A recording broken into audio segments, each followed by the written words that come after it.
சில கனவுகள் நிறைவேறாமல் போனால் கண்ணில் கண்ணீர் வரும். ஆனால் சில கனவுகள் நிறைவேறாமல் போனால் அந்த மனிதரே கொஞ்சம் கொஞ்சமாக இருந்து போவார்.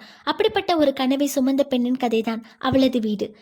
ராமகிருஷ்ணன் எழுதிய அவளது வீடு என்ற கதை ஒரு பெண்ணின் சொந்த வீடு என்ற ஆசையை பற்றியது மட்டுமல்ல, அவளது கனவுகளையும் உணர்வுகளையும் குடும்பம் புரிந்து கொள்ளாத போது ஏற்படும் தனிமையையும் பேசுகிறது.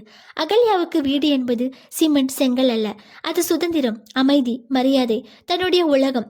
நம்ம வீட்டில் இருக்கிற அம்மா நம்ம எல்லாத்துக்கும் உலகமாக இருப்பாங்க.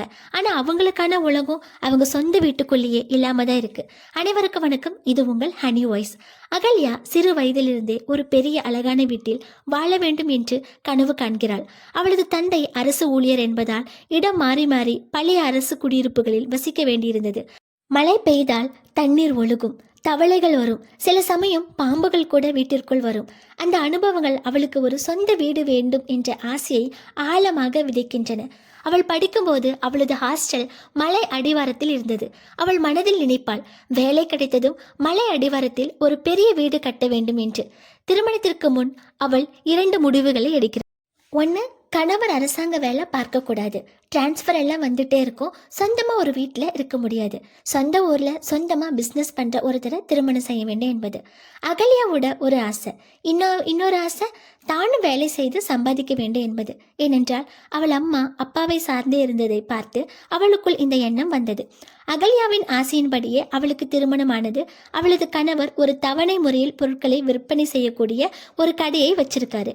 அப்படி பொண்ணு பார்க்கறதுக்கு அவர் வந்திருக்கும் போது அவர்கிட்ட அகல்யா கேட்ட ஃபர்ஸ்ட் கேள்வி என்னன்னா, உங்களுக்கு சொந்த வீடு இருக்கிறதா அப்படின்னு தான். அவங்க சொன்னாங்க, ஆமாம், பட்டாபிராமனில் சொந்த வீடு இருக்குன்னு சொல்லியிருக்காங்க, அதனால தான் கல்யாணம் பண்ணிக்கிறதுக்கே சம்மதிச்சிருக்க அகல்யா. ஆனால் அந்த புகுந்த வீட்டுக்குள்ளே நுழைஞ்ச உடனே அவளுக்கு புரிஞ்சு போச்சு, தான் எதிர்பார்த்த வாழ்க்கை இது இல்லைன்னு. சொந்த வீடு இருக்குன்னு சொன்னாங்க. சரி, அந்த வீடு ரொம்ப சின்ன வீடு, ஓட்டு வீடு, தலையை குனிஞ்சு தான் உள்ளே போகணுமா. அந்த வீட்டுக்குள்ளே 5 ஆண்களும் 3 பெண்களும் 4 குழந்தைகளும் இருக்காங்க. எல்லாரும் ஹாலில் படுப்பாங்க. இவ மட்டும் அந்த ரூமில் கணவனோடு சேர்ந்து படுப்பா. ஆனால் ரூம் ரொம்ப சின்னதாக இருக்கும். கட்டிலில் உட்காந்து கையை தூக்கினா மேலே இருக்கக்கூடிய ஃபேனை தொட்டுடலாம். வீட்டுக்குள்ளே பாத்ரூம் கிடையாது. கொஞ்சம் தூரம் தள்ளி ஒரு தென்னை மரத்துக்கு பக்கத்தில் இருக்கும். தனியாக வீட்டுக்கு செல்ல வேண்டும் என்று கணவனிடம் சொன்னதுக்கு மாமியார் கிட்ட சொல்லி அவளை அவமானப்படுத்தினாரு. அப்போ அவளுக்கு புரிஞ்சது, கணவன் அவளுக்காக நிற்கவில்லை என்று. அப்பப்போ இயலாமை உன்னால முடியாது என்று அவளை பரிகாசம் செய்யும். அவள் லோன் போட்டு ஒரு வீடு வாங்குறா. ஆனால் அப்பவும் அவளுக்கு திருப்தி கிடைக்கல. அவள் கற்பனையில் உருவான அந்த வீடு மாதிரி அவளால் வீடு வாங்க முடியலை.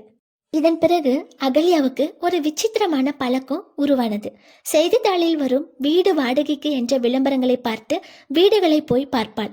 வாடகைக்கு எடுக்கும் எண்ணம் இல்லாவிட்டாலும் காலியாக இருக்கும் அந்த வீட்டுக்குள் சில நிமிடங்கள் வாழ்ந்து பார்த்து அவை தன்னுடைய வீடு என்று மனதில் கற்பனை செய்து மகிழ்வாள். சில வீடுகளில் தரையில் படுத்து உறங்குவாள். சில வீடுகளில் தன் பெயரை கூட எழுதிவிட்டு வருவாள். அது அவளுடைய நிறைவேறாத கனவின் வெளிப்பாடு. ஒரு நாள் செய்தித்தாளை பார்த்துவிட்டு ஒரு வீட்டை பார்க்க போனாள். வயதான வீட்டின் உரிமையாளர் அவளை நம்பி வீட்டு சாவியையே கொடுத்து வீட்டை பார்க்க சொல்கிறார். அகல்யாவுக்கு அந்த வீடு மிகவும் பிடித்தது. அவள் கற்பனை வீடு அவளுக்கு கிடைத்தது. அந்த வீட்டை யாருக்கும் தெரியாமல் வாடகைக்கு எடுத்து பல நாட்கள் அந்த வீட்டில் நேரம் செலவிடுகிறாள். அந்த வீட்டையே தனது வீடாக உணர ஆரம்பிக்கிறாள்.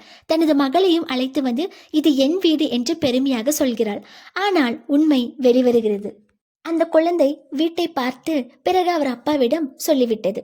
அவர் கணவர், உனக்கு எதுக்கு தனியா வீடு, எதுக்கு வாடகைக்கு வீடு எடுத்திருக்கிற, அங்க நீ மட்டும் தனியா இருக்கியா இல்ல உன் கூட எவனாச்சும் இருக்கிறாங்களா அப்படின்னு பயங்கரமா திட்டுறாரு. இந்த வீட்டுல உனக்கு என்னடி குறைச்சல் அப்படின்னு கேட்கிறாரு.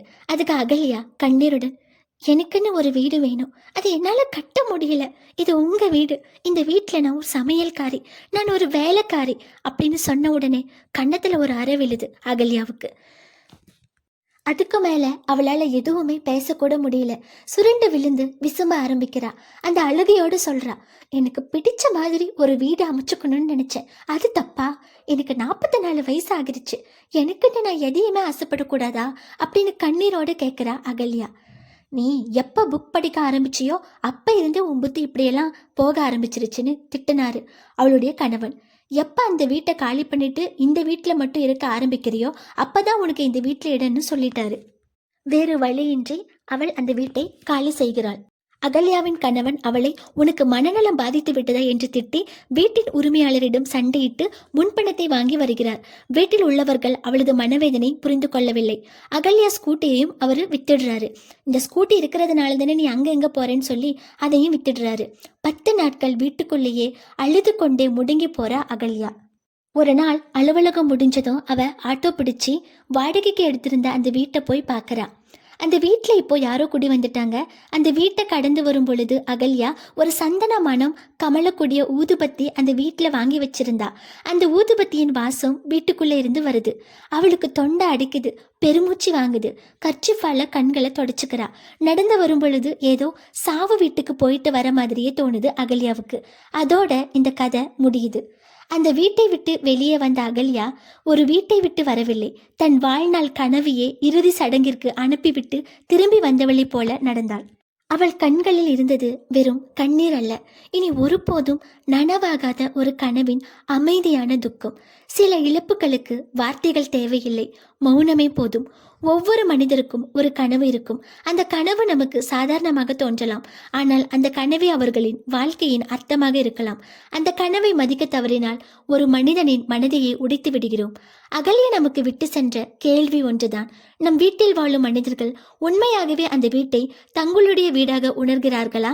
இந்த கேள்விக்கான பதிலை நாம் நம் வாழ்க்கையில் தேடுவதுதான் அவளது வீடு கதையின் உண்மையான வாழ்க்கை பாடம். நன்றி. மீண்டும் சந்திப்போம், சிந்திப்போம், வாழ்க்கையை மாற்றுவோம். பாய் பாய்.